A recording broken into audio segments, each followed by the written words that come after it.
आज हम एक ऐसे संवेदनशील मुद्दे पर चर्चा करना चाहेंगे जिनसे हमारी युवा पीढ़ी बहुत गहरे से जुड़ी हुई है। हर युवा का एक अपना सपना होता है, लेकिन ये आवश्यक नहीं कि हर सपना अपना हो या अपना हो सके। सपने को अपना बनाने के लिए लगभग हर युवा प्रयास करता है, करना चाहता है। कुछ युवा और कुछ विद्यार्थी बच्चे तो अपने सपने को साकार करने के लिए, माता पिता के सपने को साकार करने के लिए पूरे प्राणपण, जिसे मनोयोग भी कह सकते हैं, प्रयास करता है और वो सफल होकर दिखाता है। लेकिन कई बार बच्चे को उसकी मेहनत के अनुरूप परिणाम नहीं मिलते। एक बार कंपटीशन दिया, एक बार बिजनेस खोला, एक बार कोई और शुरुआत की, लेकिन सफलता नहीं मिल सकी।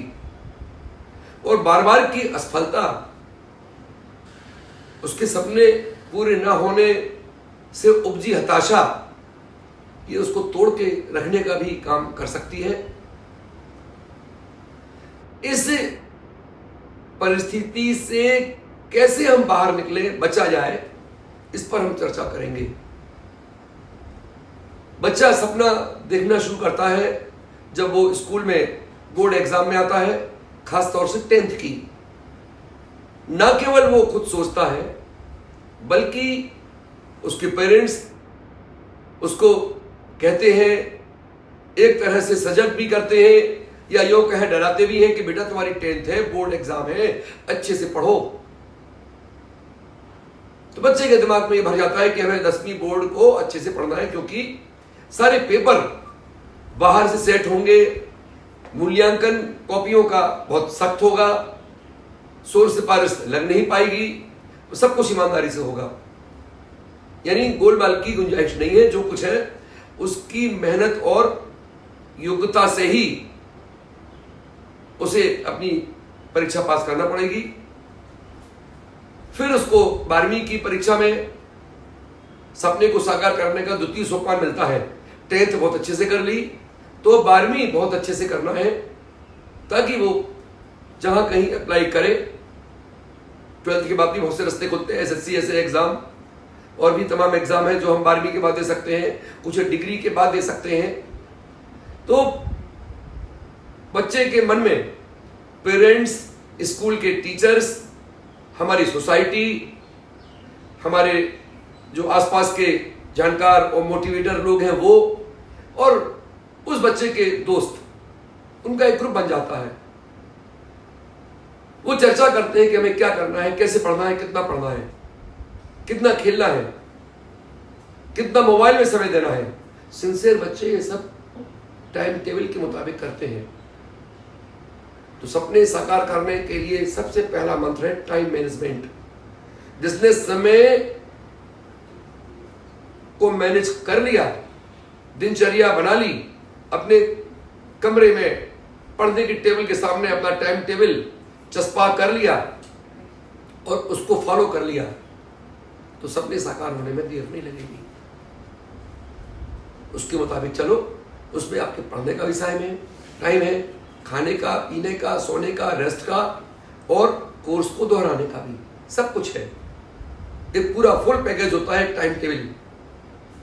मैंने देखा अभी यूपीएससी का रिजल्ट जस्ट आया, बहुत से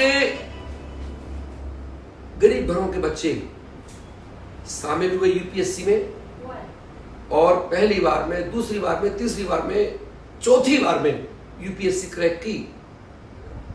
तो जो मैं सपने की बात कर रहा था कि अगर सपने को साकार पहले, दूसरे, तीसरे प्रयास में नहीं कर सके तो हताश होने की आवश्यकता नहीं है।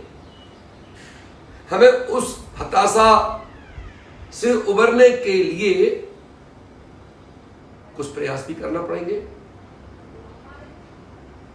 युग निर्माण योजना का एक बड़ा प्रचलित कथन है कि आपकी असफलता ये सिद्ध करती है कि आपने सफलता के लिए प्रयास पूरे मनोयोग से नहीं किए।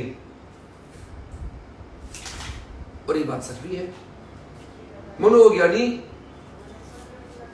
फुल डिवोशन से आपने तैयारी नहीं की, कोर्स को ये मान के, एक चैप्टर को ये मान के छोड़ दिया कि उतना इंपॉर्टेंट नहीं, शायद नहीं आएगा, और उसमें से अगर क्वेश्चन आ जाए, चाहे वो 10th की परीक्षा हो, चाहे 12th की हो, चाहे कॉम्पिटिटिव एग्जाम की हो, आपको किसी को कमतर मान के नहीं छोड़ना है। अगला प्रयास सपने साकार करने का यही होना चाहिए, हम ओवरऑल सारी स्टडी करें, पुराने पेपर्स देखें कुछ सालों के, और अगर पहली दूसरी तीसरी बार हमारी बात है सपने को साकार करने में हो रही देरी से उपजे अवसाद को दूर करने की, क्योंकि हमारा फिर विश्वास डगमगाता है ईश्वर से कि ईश्वर से मदद नहीं मिल रही है, उनकी कृपा नहीं हो रही है, फिर अपनी किस्मत को हम कोसते हैं कि किस्मत साथ नहीं दे रही है, फिर तीसरा हमारे आसपास जो परिस्थितियां हैं हम अपने प्रयास की कमी को उन पर थोपते हैं। तो हम आत्म परीक्षण करें, देखें कि कहां कमी रह गई है, और जो कमी हम छोड़ते हैं वो हमें ही मालूम होती है। हमारे गुण और दोष जितने अच्छे से हम जानते हैं वो और कोई नहीं जानता, और अगर आप जानते हुए भी अपने दोषों को, अपनी कमियों को छिपा रहे हैं तो ये आप अपने को धोखा दे रहे हैं। उन कमियों को, उन दोषों को दूर करें और पूरे मनोयोग से तैयारी करें। पूरी दिनचर्या में आप कुछ समय थोड़ा सा ईश्वर के लिए निकालें, उन्हें स्मरण करें। सर्वमान शक्ति ईश्वर है, उन्हें हम सुबह से स्नान ध्यान करके स्मरण करें। अपनी अपनी परंपरा और धर्म के हिसाब से थोड़ी सी पूजा पाठ कर लें, मन को बहुत शांति मिलती है। हम आशीर्वाद मांगे कि हम आज आपको स्मरण करके जो तैयारी कर रहे हैं उसमें मुझे सफलता मिले। माँ सरस्वती आपके कक्ष में भरी पड़ी है पुस्तकों के रूप में, उनके प्रति आपका आदर है ही, और मूर्खता के साथ आप पढ़ाई करेंगे। तो मैंने एक न्यूज़ पढ़ी है, IAS के जो UPSC के एग्जाम में एक ऐसा छात्र चयनित हुआ है जो उसका अंतिम अवसर था। अगर इस बार चूकता तो 0 से 0 बना रहता, लेकिन उसने अपने सपने को साकार होने में लग रही देरी से कोई टेंशन नहीं लिया, सोचा जरूर, लेकिन पॉजिटिव एनर्जी अपने में डेवलप की। मैंने पहले भी कहा कि जो कमियां रह गई हैं उनको दूर किया, और पूरे फुल डिवोशन से, पूरे मनोयोग से फिर जुट गया कि ये मेरा अंतिम अवसर है, आर पार की लड़ाई है, करो या मरो।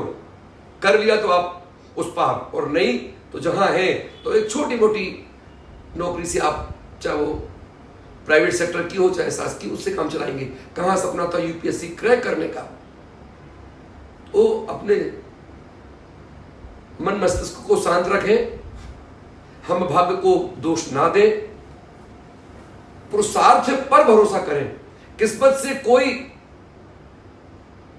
चीज नहीं मिलती, पुरुषार्थ करना होता है, और पुरुषार्थी के पीछे तो किस्मत दौड़ती है, ये देखा गया है।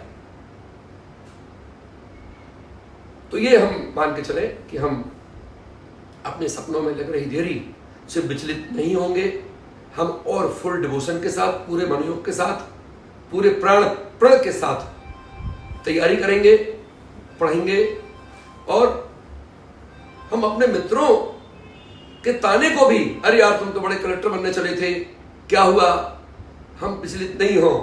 आप चुपचाप अपने मन में संकल्प करके रखें और निरंतर तैयारी करते रहें। आपकी पेरेंट्स आपके साथ हैं, आपके टीचर आपके साथ हैं, ये दो आपके बहुत सच्चे हितैषी होते हैं, तो आप इनका माने। और सबसे अच्छा हितैषी तो आपका अपना मन है। आप आत्म विश्लेषण करते रहें और सपनों को साकार करने में लगे रहें। चाहे वो सपना शासकीय सेवा में जाने का हो, एक अच्छा व्यवसायी बनने का हो, एक अच्छा उद्योगपति बनने का हो, ये आपका पूरा होके रहेगा। एक अपने अच्छे स्किल के जरिए, स्टार्टअप के जरिए हम कुछ करना चाहते हैं। असफलता हमें हतोत्साहित नहीं करती, बल्कि ये ठोकर हमको सीख देती है कि और संभल के चलने की आवश्यकता है और एफर्ट्स लगाने की आवश्यकता है। तो आप ऐसा करते रहेंगे तो आपको सफलता की बुलंदियां मिलेंगी। एक शेर है, काम ऐसा करो कि नाम हो जाए,